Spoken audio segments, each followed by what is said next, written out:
بسم اللہ الرحمن الرحیم۔ معزز سامعین، میں ہوں محمد ارشد قریشی اور آپ میرا یوٹیوب چینل دیکھ رہے ہیں۔ آج میں آپ کو بتاؤں گا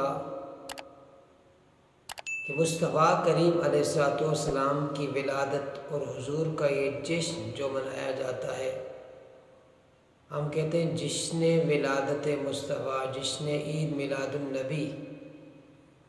تو بعض لوگوں کا سوال ہوتا ہے کہ یہ تیسری عید کہاں سے آ گئی؟ تو میں قرآن سے آپ کو بتاؤں گا، بلکہ ہم تو یہ کہتے ہیں کہ یہ تیسری نہیں ہے بلکہ یہ پہلی عید ہے۔ اگر یہ عید نہ ہوتی تو ہمیں عید الفطر اور عید الاضحیٰ بھی نہ ملتی۔ ساری عیدیں ہی اس عید کا صدقہ ہے۔ اور آتے ہیں قرآن کی طرف۔ قرآن کریم کے اندر 7ویں پارے میں عیسیٰ علیہ السلام کی اس دعا کا ذکر ہے جو رب کائنات سے انہوں نے کی۔ اللہم ربنا انزل علینا مائدۃ من السماء تکون لنا عیدا لاولنا وآخرنا۔ دعا کرتے ہیں اللہ ہم پر کھانا نازل فرما تاکہ وہ دن ہمارے پہلے والوں کے لیے اور ہمارے بعد میں آنے والوں کے لیے عید کا دن ہو جائے۔ تو یارو، جس دن عیسیٰ علیہ السلام کی قوم پر آسمان سے کھانا نازل ہو،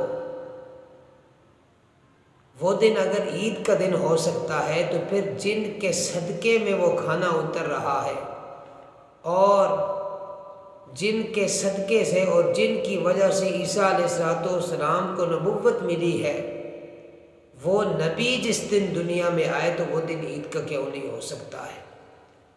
اسی طرح حدیث کی طرف آتے ہیں۔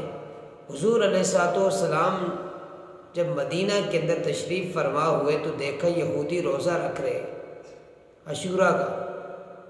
تو سرکار مدینہ صلی اللہ تعالیٰ علیہ وآلہ وسلم نے پوچھا ان سے روزہ رکھنے کی وجہ کیا ہے، تو انہوں نے جواب دیا کہ اس دن ہمیں فرعونیوں سے نجات ملی ہے اور یہ موسیٰ علیہ السلام کی فتح کا دن ہے، شکرانے کے طور پر ہم روزہ رکھتے ہیں۔ تو حضور نے انہیں منع نہیں فرمایا، بلکہ حضور نے فرمایا ہم ان سے زیادہ موسیٰ علیہ السلام کے قریب ہیں اپنے صحابہ سے۔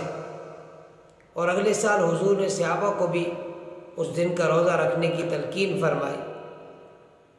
تو جس دن موسیٰ علیہ السلام کی قوم کو فرعون سے نجات ملتی ہے، جو موسیٰ کی فتح کا دن ہے، وہ دن اگر منایا جا سکتا ہے تو پھر وہ دن کیوں نہیں منایا جا سکتا جس دن موسیٰ علیہ السلام کے بھی نبی، موسیٰ علیہ السلام کے بھی آقا جس دن دنیا کے اندر تشریف فرما رہے ہیں، سارے نبیوں کے سردار جس دن دنیا میں آ رہے ہیں، وہ دن کیوں نہیں منایا جا سکتا؟